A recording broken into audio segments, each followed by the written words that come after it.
कुछ आवाजें ऐसी होती हैं जो इंसान की नहीं होती और कुछ दर्द ऐसे होते हैं जो मौत के बाद भी खत्म नहीं होते।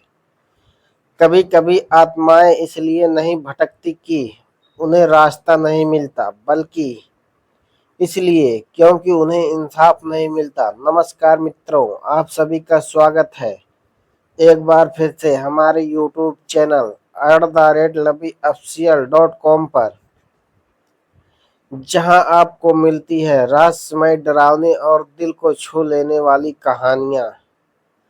पिछले भाग में आपने सुना, गांव के बाहर पुराने कब्रिस्तान से हर रात एक औरत के रोने की आवाज आती थी। राहुल ने उस रहस्य को जानने के लिए आधी रात को कब्रिस्तान जाने की ठानी। लेकिन जैसे ही वह अंदर गया, उसे सफेद साड़ी में एक औरत दिखाई दी और तभी अचानक पूरा कब्रिस्तान अंधेरे में डूब गया। अब आगे क्या हुआ, चलो शुरू करते हैं आज की कहानी। अंधेरा इतना घना था कि राहुल को अपने हाथ भी दिखाई नहीं दे रहे थे। उसका दिल जोर जोर से धड़क रहा था। उसे साफ महसूस हो रहा था कि कोई उसके बिल्कुल पीछे खड़ा है। राहुल ने धीरे धीरे अपनी टॉर्च दोबारा जलाने की कोशिश की। टॉर्च जैसे ही जली, राहुल ने तुरंत पीछे मुड़कर देखा, लेकिन वहां कोई नहीं था।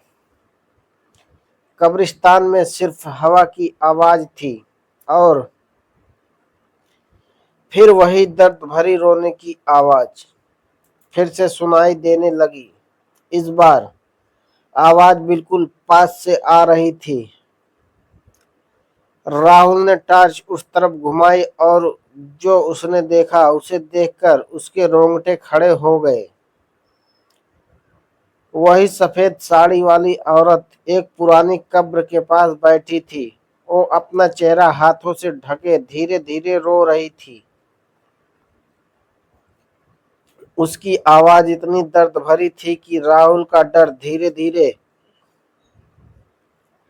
जिज्ञासा में बदल गया। राहुल धीरे धीरे उसके पास जाने लगा। जैसे ही वो करीब पहुंचा, अचानक औरत का रोना बंद हो गया। कब्रिस्तान में पूरी खामोशी छा गई।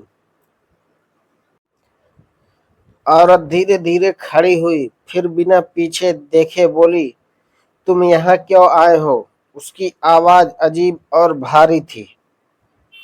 राहुल डर तो रहा था, लेकिन उसने हिम्मत करके कहा, मैं जानना चाहता हूँ कि आप कौन हैं।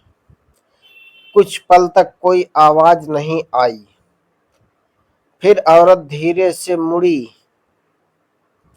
जैसे ही राहुल ने उसका चेहरा देखा, उसके पैरों तले जमीन खिसक गई। उस औरत का चेहरा आधा जला हुआ था और उसकी आंखों में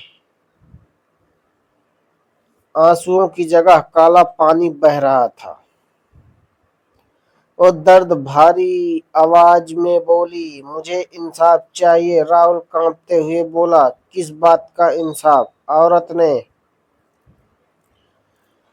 पास की कब्र की तरफ इशारा किया। यह मेरी कब्र है। राहुल ने टॉर्च उस कब्र पर डाली। पत्थर पर लिखा था सीमा और नीचे लिखा था मृत्यु 1995 में। राहुल हैरान रह गया, लेकिन आपको क्या हुआ था? औरत की आवाज भारी हो गई। मुझे मारा गया था। अचानक तेज हवा चलने लगी। पेड़ जोर जोर से हिलने लगे। औरत धीरे धीरे राहुल के और करीब आ गई। उसने धीमी आवाज में कहा, जिसने मुझे मारा वो आज भी इसी गांव में जिंदा है। और राहुल का दिल तेजी से धड़कने लगा। कौन है वो? औरत कुछ बोलने ही वाली थी, तभी अचानक कब्रिस्तान के गेट की तरफ से किसी के कदमों की आवाज आई। राहुल ने मुड़कर देखा। गेट के पास एक आदमी खड़ा था। उसके हाथ में एक पुरानी लालटेन थी और उसकी आंखें सीधे राहुल को घूर रही थी। अचानक